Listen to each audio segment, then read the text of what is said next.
Mike Pachelli here. Thanks for tuning in. For this lesson, I'll be talking about the Beatles' recording of A Hard Day's Night that they did in April of 1964. Now, after a concert in 1963, Ringo, who was prone to malapropisms, walked outside thinking it was still daytime and said, "Oh, it's been a hard day's night." Well, John really liked that phrase, and he used it in his poetry book, In His Own Right. April 13th, 1964, the decision was made to use that phrase as the name of their new film.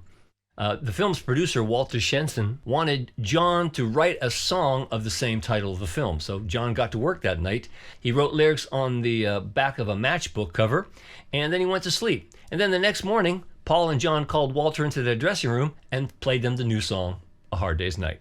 And about the song, Paul has said, John said, "I'll write it," and he did. He came back the next day with it. I think he might not have had all the words. I might have been on the middle eight. Something like that would have only taken 20 minutes. That would have been plenty of time to run through it. The title is certainly a commentary on the craziness of our lives. I would say it was predominantly John's commentary on things, but we were all knackered, so it was the perfect phrase for our state of being. April 16th, 1964, the Beatles are at EMI Studio 2, and John and Paul are showing George and Ringo the song for the very first time. Also in attendance was the film's director, Richard Lester, and he insisted that something blockbuster was needed for the opening of the film. And it was by chance that John played the right chord. He played that F add 9, and of course they embellished it quite a bit, but that was the chord that ended up being the iconic first chord of A Hard Day's Night. Lester also insisted that they needed a dreamy fade out in order to segue into the movie's first scene, and George Harrison came up with that arpeggio at the end. The band worked together, and 3 hours later, it was completed. They did it, basically 9 takes was the best, and it's on a 4-track recorder, and interesting how they did it. All the rhythm track, with John initially playing a electric guitar, was on track 1, and track 2 had John and Paul's lead vocals. That's what they did live. Then they did overdubs with John and Paul double tracking their vocals, and John recorded in that overdub an acoustic guitar. That's what you hear predominantly on the record. And Ringo did bongos and a cowbell, crazy bongo part. Then on track 4, George Harrison and George Martin got together. They made the machine go at half speed, and they played that guitar solo with the piano also doubling it. And then when they played the tape back at full speed, it sounds like you hear it on the record.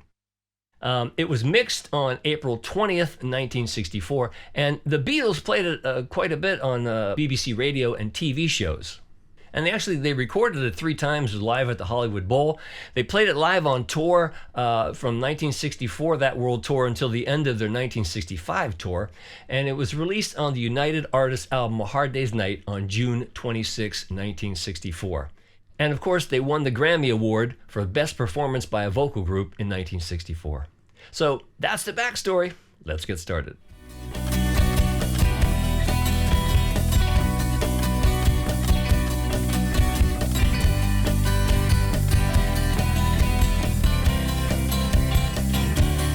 John's guitar part that you hear mostly on the record is played on his Gibson J160E, and there's so much syncopation.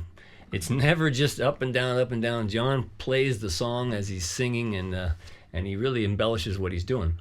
Again, the very first chord is a F chord with a G on top, which is like an F add 9, and an F on the low F on the bass. So that's the very first chord that John plays. And that's the chord that John and George both use when they played the song live. So he plays that. Then on the verses, you'll need these chords. You'll need a G. You'll need a C with a G on top. And a regular C. You'll need, of course, that F add 9. You're going to need a D, like a couple Ds. One like this. And one like this. Back to G, C, and you need a C over G, which is like you play a C chord, but put your third finger on the G, because he does that at the end of the verses. Then on the bridge, you'll need a B minor, an E minor, you'll need again a G, to E minor, C, and a regular D. Okay, so I'll play verse 1 nice and slow to show you all the syncopation that he's doing as he's overdubbing and singing it again, double tracking his vocal. He played this. So first chord, which is an overdub, so I'll get right to the verse. The verse is like this.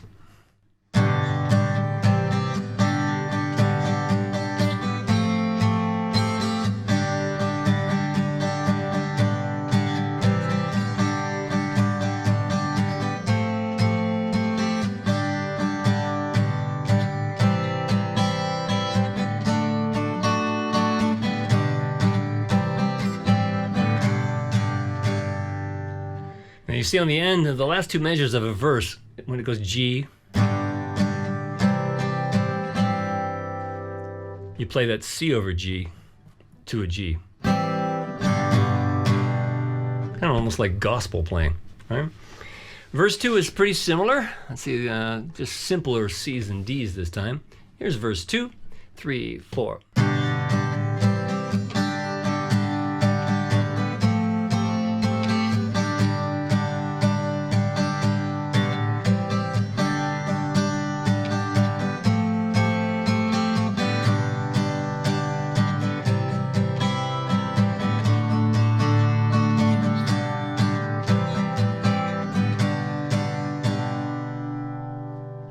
Nice. I really like that C over G.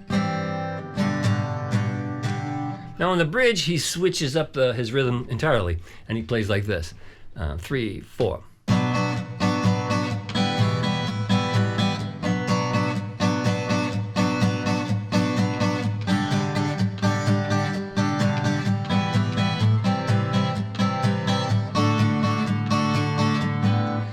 Now you notice the chords, when they go in measure 5, the chords go to G to E minor, but he doesn't play that E minor until beat 3 of measure 6. So again, on measure 5, when it goes to G, and it should be E minor on 1, he stays on G. He goes.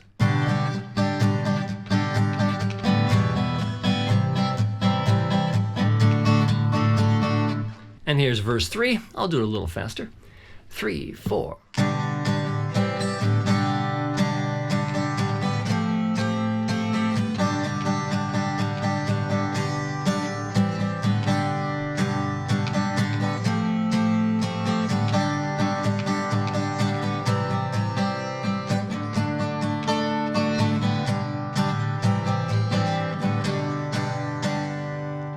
You notice on that D chord, he hits a high A note on the end of 2. Now during the solo, he doesn't do that little, that at the end. He just plays a straight C to G. So here's on the solo, what John plays, 3, 4.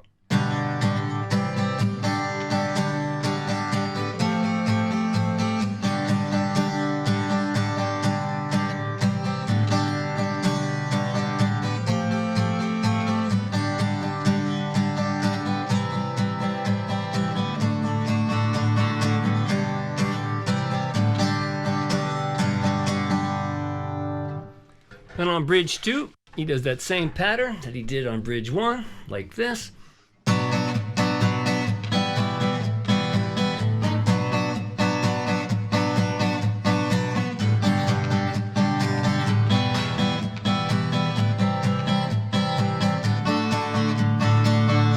And you'll notice he went to the E minor this time on the measure 6 of the bridge on 1 instead of staying on the G. And then ending on verse 4, it's like this, 3, 4.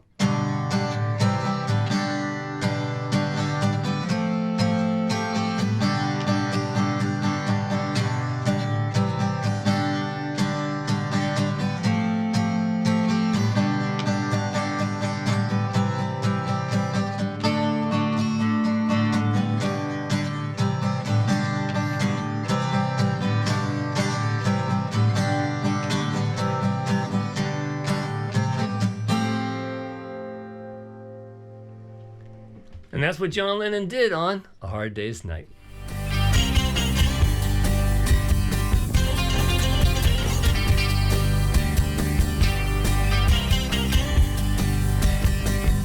George Harrison is playing his Rickenbacker 360-12 on A Hard Day's Night. This is a Harley Benton, does the job. But like any 12-string guitar you play, You have to be very careful and very precise how you finger things, because if you do not fret absolutely perfect, you'll bend one of the strings out of tune and it sounds like a nightmare. One of the reasons why I'm no big fan of 12 strings. But nevertheless, the first chord that George plays is a F add 9, but he puts a G and a C with his thumb on the bottom. So George plays like this. And if you're a one guitar band, please use that chord. Do not play a G suspended, because that does not sound like the right chord. So you have that, and then you have John's F add 9. And to make the whole, big iconic chord, Paul plays a D on the bass, and George Martin on the piano plays a D, G, D, G, C. And you put that all together with a snare drum hit of Ringo, and that's the first iconic chord. So now during the song, George is just kind of arpeggiating through the chords and playing a lot of single note stuff. So on the verse, he plays like this. He just plays some single note things that sound like this. 3, 4.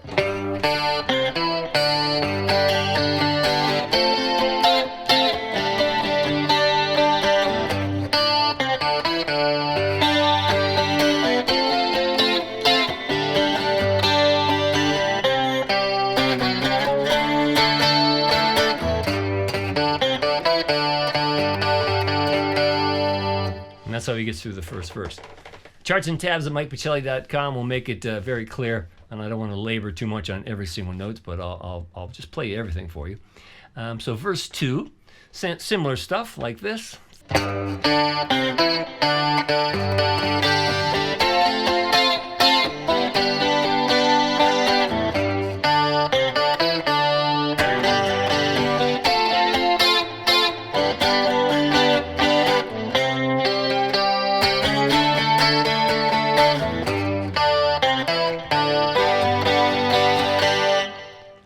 Now on the bridges, George anticipates it on the end of 4 and then just arpeggiates a little bit through it on some certain strings. So it's like 3, 4.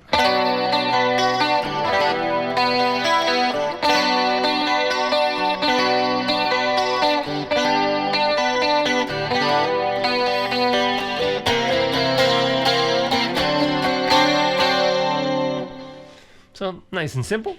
Then we're on to verse 3. Same kind of just single note stuff. 3, 4.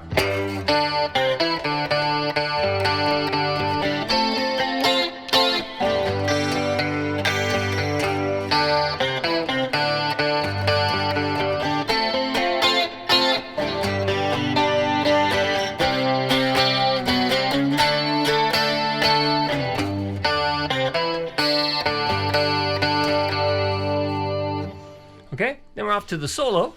Now on the solo, again, they made the machine run at half speed, so when they play it back at full speed, it'll sound an octave higher. So what George actually recorded, and there's 2 slightly different parts. The first part he plays like this. I'll do it nice and slow. 3, 4.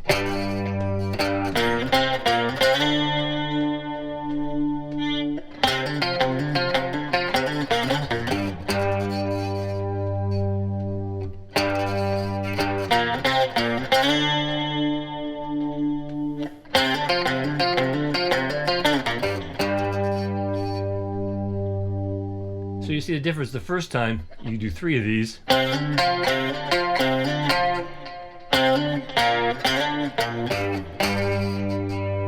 But the second time.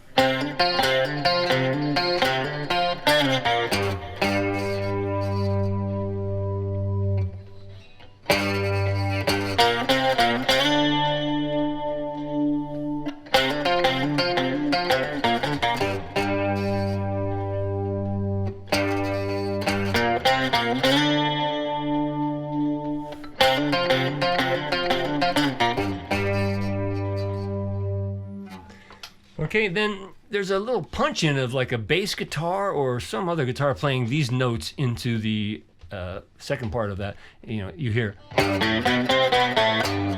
And then the 12 string comes back with. All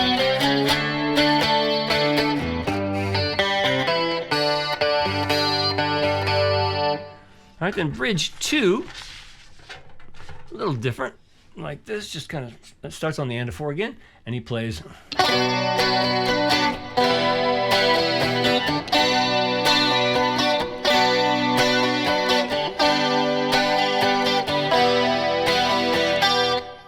hits a little G on that E minor. To a C. To a D7.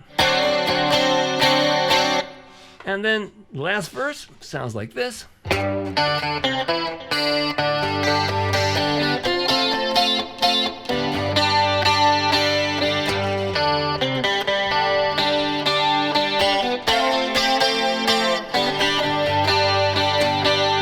So you see on that F, it's F to F9, F to F9. And then, okay, and ending on with the C part, he goes like, now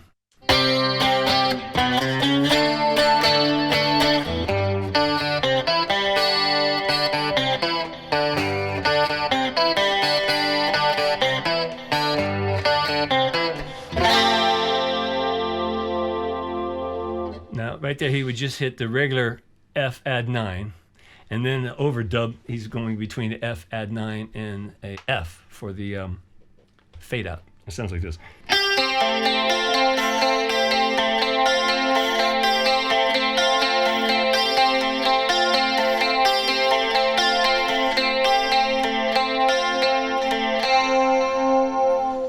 And that's what George does on the fade out. Well, again, charts and tabs at MikePachelli.com will make it so much clearer than I can say it or play it, but that's what George did on A Hard Day's Night. I put it all together in a sound alike, so please have a look at this.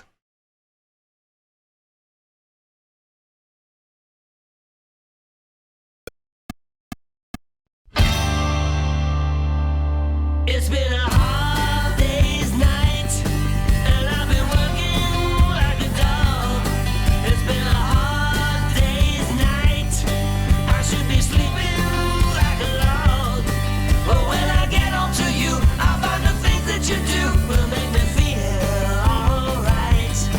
You know I work all day to get your money to buy your things, and it's worth it just to hear you say you're gonna give me everything.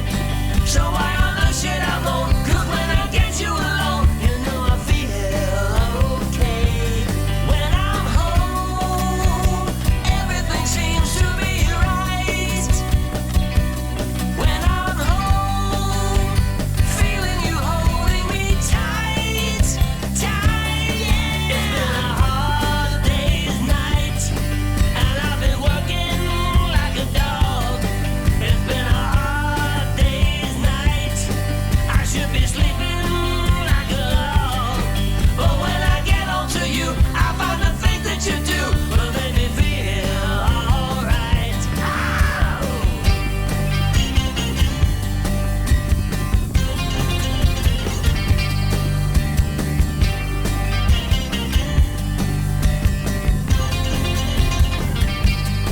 So why all the shit I'm on? 'Cause when I get you alone, you know I feel okay. When I'm home, everything seems to be right. When I'm home, feeling you holding me tight, tight, yeah. It's been a hard day's night, and I've been working like a dog. It's been a hard day's night. I should be sleeping like a log. But when I get on to you, I find the things that you do will make me feel alright. You know I feel alright. You know I feel alright.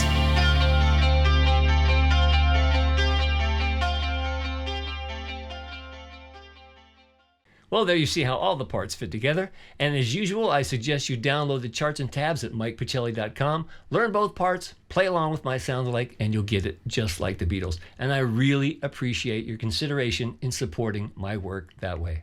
So have fun playing this great old song. And until next time, I'm Mike Pachelli. Thanks for hanging out with me.